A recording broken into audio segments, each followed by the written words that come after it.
ಕಾಲದಿಂದ ನಮ್ಮ ರವೀಂದ್ರ ನಾಯಕರ ನೇತೃತ್ವದಲ್ಲಿ ಮಾಡ್ತಾ ಇದ್ದೀವಿ. ಮಾನ್ಯ ನ್ಯಾಯಮೂರ್ತಿ ನಾಗಮೋಹನ್ ದಾಸ್ ಅವರು ಇದಕ್ಕೆ ಸೂಕ್ತವಾದಂತಹ ಸೂಚನೆ ಸಲಹೆಗಳನ್ನು ಕೊಡ್ತಾ ಇದ್ದಾರೆ.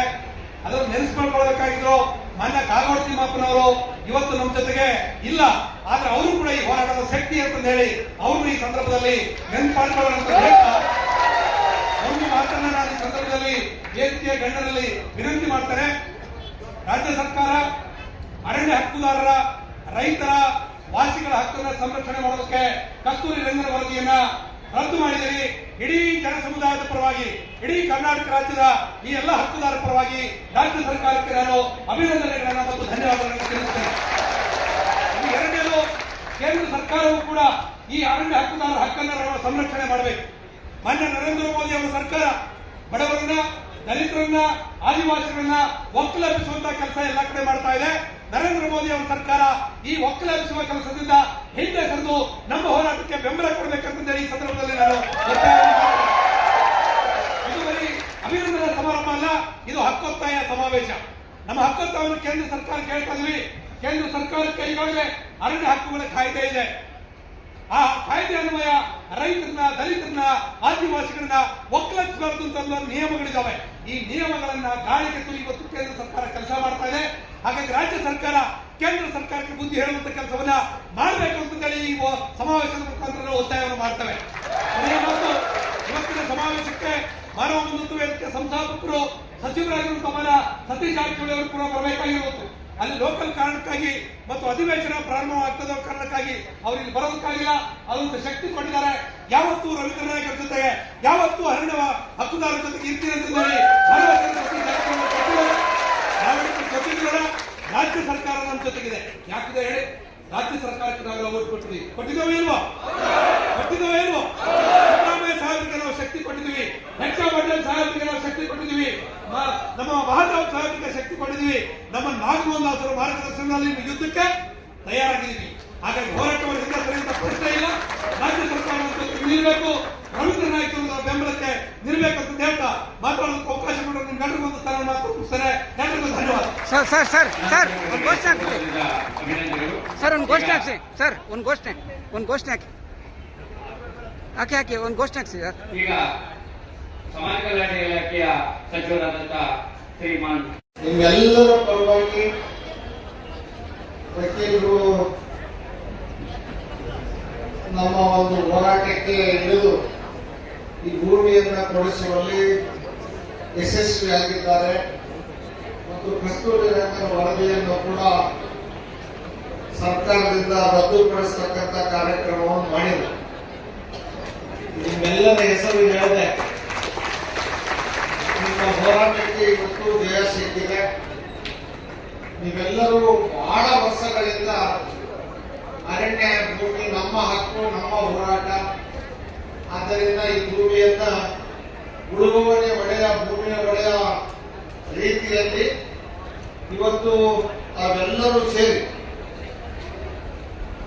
ನಾವು ಇಷ್ಟು ವರ್ಷಗಳಿಂದ ಅರಣ್ಯವಾಸಿಗಳಾಗಿ ಭೂಮಿಯನ್ನ ಉಳುಮೆ ಮಾಡ್ತಾ ಇದ್ದೇವೆ, ಅಲ್ಲೇ ಬದುಕಿದ್ದೇವೆ, ಅಲ್ಲಿಯೇ ನಮ್ಮ ಜೀವನವನ್ನು ನಡೆಸಿದ್ದೇವೆ. ಅದಕ್ಕಾಗಿ ನಮ್ಮ ಭೂಮಿ ನಮ್ಮ ಹಕ್ಕು ಅನ್ನೋ ಹೋರಾಟವನ್ನ ಮಾಡ್ತಾ ಬಂದು ತಾವು ಯಶಸ್ವಿಯಾಗಿ ಈಗಾಗಲೇ ಕಳೆದ ಅಧಿವೇಶನದಲ್ಲಿ ನಾವು ನಮ್ಮ ಒಂದು ಕರ್ನಾಟಕ ಸರ್ಕಾರದ ಮುಖ್ಯಮಂತ್ರಿಗಳಾದಂಥ ಸನ್ಮಾನ್ಯ ಸಿದ್ದರಾಮಯ್ಯನವರು, ಅರಣ್ಯ ಸಚಿವರಾದಂಥ ಈಶ್ವರ್ ಖಂಡ್ರೆ ಅವರು ಮತ್ತು ಎಲ್ಲ ಸಚಿವರು, ವಿರೋಧ ಪಕ್ಷದ ನಾಯಕರು, ವಿರೋಧ ಪಕ್ಷದವರ ಆದಿಯಾಗಿ ರವೀಂದ್ರ ಎಲ್ಲರೂ ಸೇರಿ ಈಗಾಗಲೇ ನಾವು ಏನು 3 ತಲೆಮಾರುಗಳಿಂದ ವಾಸವಾಗಿರ್ತಕ್ಕಂಥ ದಾಖಲೆಗಳನ್ನು ಕೊಡಬೇಕು. ಎಸ್ಟಿ ಅವರಿಗೆ 1 ತಲೆಮಾರು ಅಂತ ಏನಿದೆ, ಇದಕ್ಕಾಗಿ ನಾವೆಲ್ಲರೂ ಯುನಾನಿಮಸ್ಲಿ ರೆಸಲ್ಯೂಷನ್ ಅನ್ನ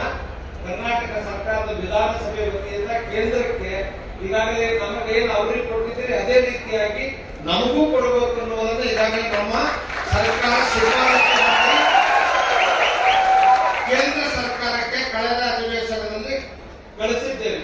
ಅದನ್ನ ತಾವು ಇನ್ನು ಮುಂದಿನ ದಿನಗಳಲ್ಲಿ ಅದರ ಒಂದು ವಿಚಾರವನ್ನು ನಮ್ಮ ಶಾಸಕರು, ನಮ್ಮ ಎಂಪಿಗಳಿಂದ ಈಗಾಗಲೇ ನಾನು ಪತ್ರಿಕೆಯಲ್ಲಿ ಓದಿದ್ದೆ.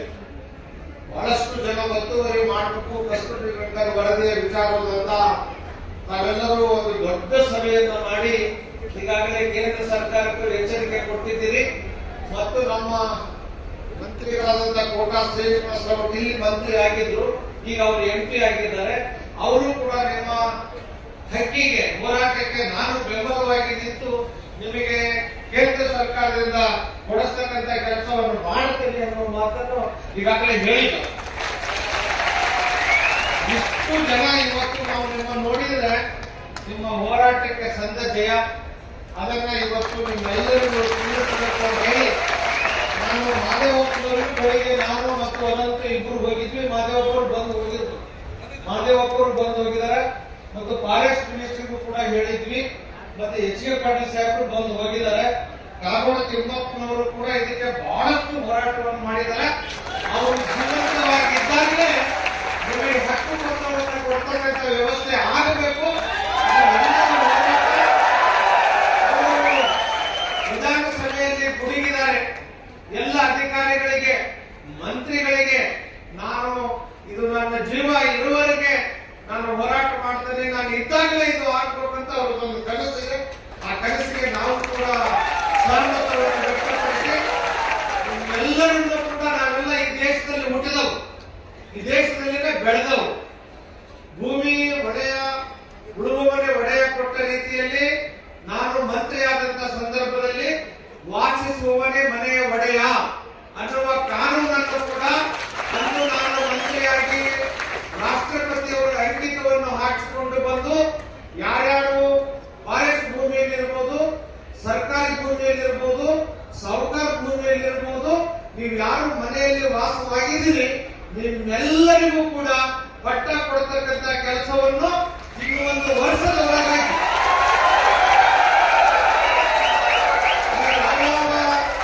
ಹಾಡಿ ಹಟ್ಟಿ ತಾಂಡ ಕಾಲೋನಿಗಳು ಕ್ಯಾಂಪುಗಳು ನೀವು ಎಲ್ಲಿ ವಾಸವಾಗಿದ್ದಾರೆ ಅಲ್ಲೆಲ್ಲರಿಗೂ ಪಟ್ಟ ಕೊಡ್ತಕ್ಕಂಥ ಕೆಲಸವನ್ನು ಕೂಡ ನಾನು ಮಾಡೇ ಮಾಡುತ್ತೀನಿ ಎನ್ನುವ ವಿಚಾರವನ್ನು ಹೇಳಿ ಎಲ್ಲರಿಗೂ ವಾಸಿಸುವ ಹಕ್ಕನ್ನು ಕೊಡ್ತೇವೆ.